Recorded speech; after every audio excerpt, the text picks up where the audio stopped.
Hey everyone, and welcome to the PC launch of Marvel Snap. I'm Alex, and if you're looking for those Twitch drops, use my link in the description and in the comments section down below to follow me on Twitch TV so I can get you those drops. And subscribe if you're new to the channel because we do these meta breakdowns every single week. Let's talk about these 10 decks of the week, the first one being Silk and Move.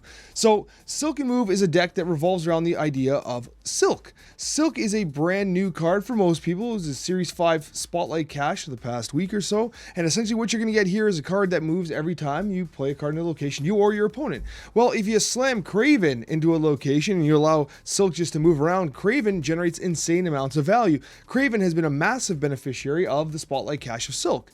Then what you got here is Spider-Man, the newly changed Spider-Man, which allows you to pull and move, a card from the opposing side. But not just that, even if you just play Spider-Man on itself, for instance, on top of Angela, you'll proc the Angela and you'll move the Spider-Man, potentially going into Craven. This whole deck revolves around movement. And yes, my friends, don't worry, Captain Marvel calculates the Craven buff at the end of the game when determining whether or not to move. You're also using Vision, a recently buffed card that honestly provides a lot of utility, and Chavez to push everything forward because you really want that Kitty Pryde. Kitty Pryde works so well with Angela, but specifically with Silk, because when you play Kitty Pryde on the Silk location, Silk bounces, right? So that's what generates the value for Craven. And of course, my favorite card in the game right now is Legion, which is also making its rounds in this deck. Regardless, it's one of the top decks in the meta, one that you can turn to in both ranked and in conquest. Alright, the next two decks are a bit of a package. We have two decks, one of which is the meta representation, and the other one is my custom iteration of it that has taken me to the finals of the Twitch Rivals official tournament. So let's actually talk about both, but we'll talk about the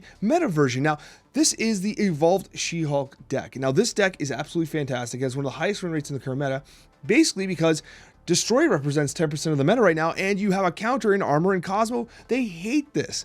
They also hate Leech. Everyone hates Leech, but Leech also does amazing things in this deck because, first of all, you have it. It's a pool 2 card, but also it protects your limboed location because if they have like a Storm in their hand, they want to get rid of it on turn 6 or something. When they get Leeched, they can't do that anymore because the Storm's useless unless they top deck it, but that's a whole other conversation.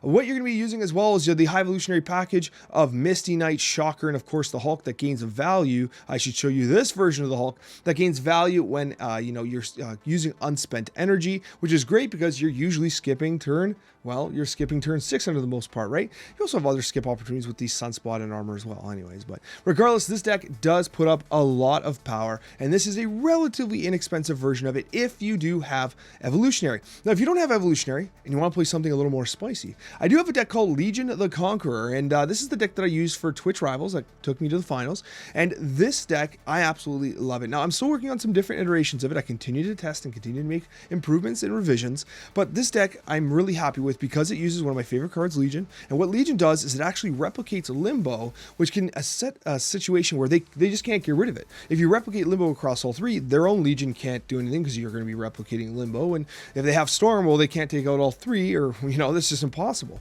And also, one of the most slept on cards in Marvel Snap is Kang the Conqueror, who honestly provides you with a lot of utility in Conquest. Now, I don't know if I ever want Kang to be a meta card, but seriously, it's being slept on. The amount of cubes I was able to kind of take off from some of the best players in the world during the Twitch Rivals tournament was actually insane, all because of Kang. You also have this Spider-Ham, which is great in the meta to basically piggy one of the most expensive cards in their hand, and it's just generally an overall very strong deck. Of course, Moon Girl to copy the She-Hulk, so on turn 7 you can play 2 She-Hulks and an Infodont for an absolutely massive power slap. Wouldn't be able to make a Decks of the Week video if I wasn't talking about the Destroy decks, which are currently basically 10% of the current meta, and X23 is having a big part in that play. Now, X23, in my opinion, is a good card. It's not as meta defining as maybe we thought it could have been, but it's still damn good, and it showcases that in X23 Destroy. Essentially, this is the current top win rate deck, and what you've got here is a Deadpool X23 deck that allows you to cheat some energy, but you're just constantly destroying things. You're generating value with the Forge. You got the Wolverine. Of course, you got the counterplay for enemy 1-drops with the Killmonger, but of course, it's designed to really hit your X23 and Deadpool. Notably, X23, if it falls into a location you can't play into, knocks her back potentially into another spot. You also have the Hulkbuster, which works wonderfully with Deadpool, and of course you have the Taskmaster, which is an absolute favorite. You can Taskmaster Death, you can Taskmaster Venom. You can basically Taskmaster whatever you want and generate a lot of value. So this Destroy deck, it's really good at destroying, it's really good at putting up points, and at the end of the day, it'll help you rank up in this current meta. Okay, so the next deck here is one of the best decks for relatively new players to the game. If you're in Pool 3 and still fighting it out, you don't have access to a lot of Series 4 and 5 cards. This deck is really inexpensive. It has no Series 4 or 5 cards in it. It has all Series 3 cards, and it's one of the absolute best performers in the meta, and honestly, people are totally sleeping on this deck. I gotta be honest with you, the meta percentage played for this deck is way too low for how good it is. The win rate is skyrocketing because people are starting to realize that you just put armor in a deck, you beat Destroy for the most part, or at least hamper their ability to play. Armor Sunspot's a fantastic combination to protect yourself from Killmonger, and of course, you just do Shuri, Red Skull into Taskmaster, and that's two lanes that are nearly impossible to blow up, especially since a lot of the meta Destroy decks right now, they're not playing Shang-Chi because there's just no spot for it, right?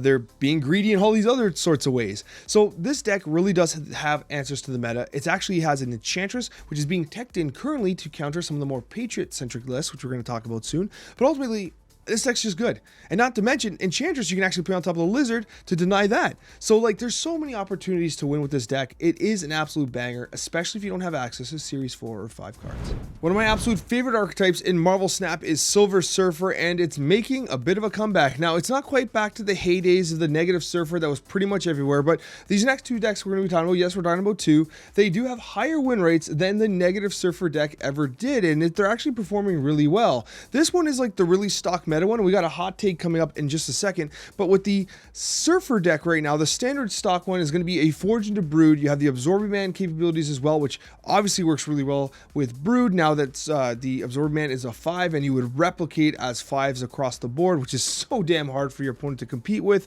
I love the addition of Juggernaut and Storm. It's a very classic combo, and the nice thing is, if you don't forge the Brood, which is usually what you want to do, you could forge even something like Storm, and like Storm now just becomes a 3/5 storming a location. It becomes so much harder for your opponent to deal with that. You have the Killmonger Nova package, which is still just damn good in this meta.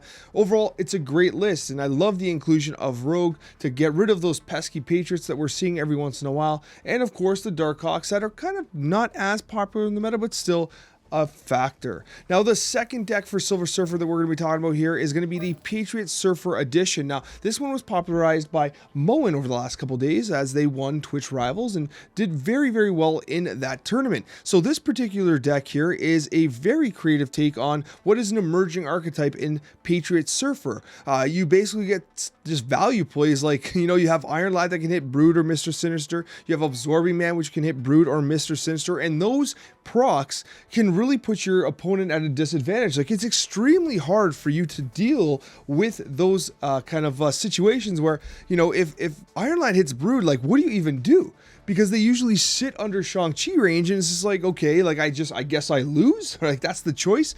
It's a very good deck. It's noted that armor represents a flex spot that can be used in a variety of different ways, even Shang-Chi if you feel like you need it. Overall, though, I like the addition of Legion's one of my favorite cards in the game, and of course, Chavez being used to push everything forward.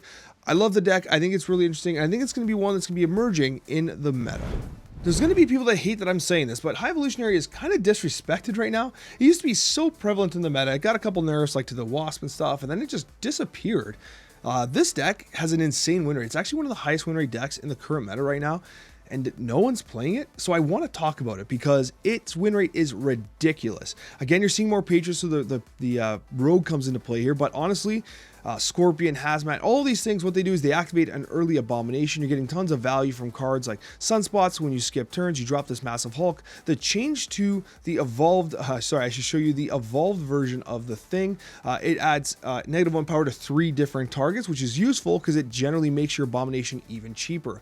There are so many different lines with this deck. It honestly throws up serious power, has one of the best win rates in the current meta. People are teching out Luke Cage because they feel like they're not seeing a High Evolutionary, which means that the High Evolutionary matchups are way more favorable for you.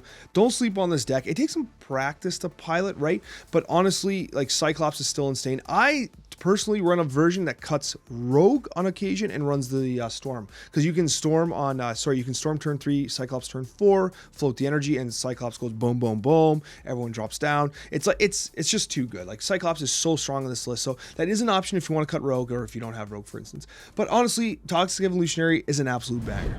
Alright, so here it is, another reminder that Stature and Black Bolt are some of the highest win rate cards in Conquest and in Ranked in Marvel Snap, but the play rate of these cards is actually kind of dropping dropping, which surprises me because the win rate is pretty much second in Conquest, and it's rising in on the ladder. So this is a deck that really does slap. I know that most people don't have access to Jeff, but its mobility is incredible. What you do have is obviously the Korg Darkhawk package with Rock Slide. I tend to prefer a version where if you cut something, you don't want to cut Jeff on it. You never want to cut Jeff. But if you really, really want to, you could cut something like the Enchantress, which can feel like a risk sometimes, like you're kind of lacking tech. But if you're not seeing a lot of page, you can cut Enchantress, add the Chavez. You can cut Cap Marvel, add the Chavez or whatever, and you improve your consistency on the top front. You could even technically cut Spider Ham and just add Chavez. Like, I like adding Chavez personally, but that's just me. The actual meta representation of this deck does not have Chavez in it, which just means you're going to draw Zabu about 4% less often, which can be really frustrating, honestly. Like, I feel that 4%, but anyways, that's just me.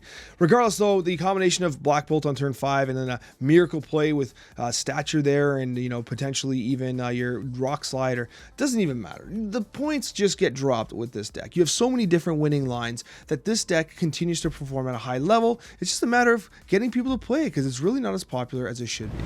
I want to believe it's a meme, honestly, but people keep asking me about the Living Tribunal decks with Hela, and like, it kind of surprises me, but here we are talking about it. Now, this deck has, across all platforms, about like a 53% win rate, so it's amongst the, it's the lowest. It's the lowest that we're talking about today. But people keep asking me about it. Hey, Hela Tribunal, Alex, I have a deck called Judge and Jury, which I'll show you, another time. I'm going to do a video about it later in the week. It's a little different than this, but it's essentially the same thing. This is like the meta highest win rate version, and it's fine. I mean, what you're trying to do is you're trying to extend the game with Magic. You're trying to ramp things out with Electro, but realistically, what you want to do is you just want to do this. You want to play Invisible Woman on like turn 4, maybe, so they don't like completely screw you up or something like that. Because if you play it too early, right? If you play Invisible Woman too early, they can like Cosmo it really easily. They can play Enchantress on it. There's so many things they can do. But you want to play Invisible Woman, then you want to play the MODOK on top, and then Hela on turn 6 or 7. And what that allows you to do is basically have a massive hand of cards, these cards here, and they get blown up and they get discarded. Hopefully Iron Man, Onslaught, and others land on top of each other with Infinite, and then all of a sudden you got massive power in a lane that gets spread out from the Living Tribunal. Just no one can account for it. So in Conquest, you snap for 8 cubes, you throw up this massive combo, they don't know what you're doing, and you steal those cubes from them, right? The deck is, it is what it is. Like, if you want to gamble on Tribunal, I don't think Tribunal is a good list, but people keep asking about it. Here it is. This is the best version currently available, but I think your cubes are better saved elsewhere in some of the other decks in this list. Regardless, guys, I hope you enjoyed this video. Hit the like button if you'd like to support the series. Subscribe if you're not subscribed yet, please consider. And down below, or I don't know where I put it. We got a new UI here. I'm going to put a new video somewhere here down here that you can check out if you're interested in more content. Thanks for watching. We'll see you in that next Marvel Snap video.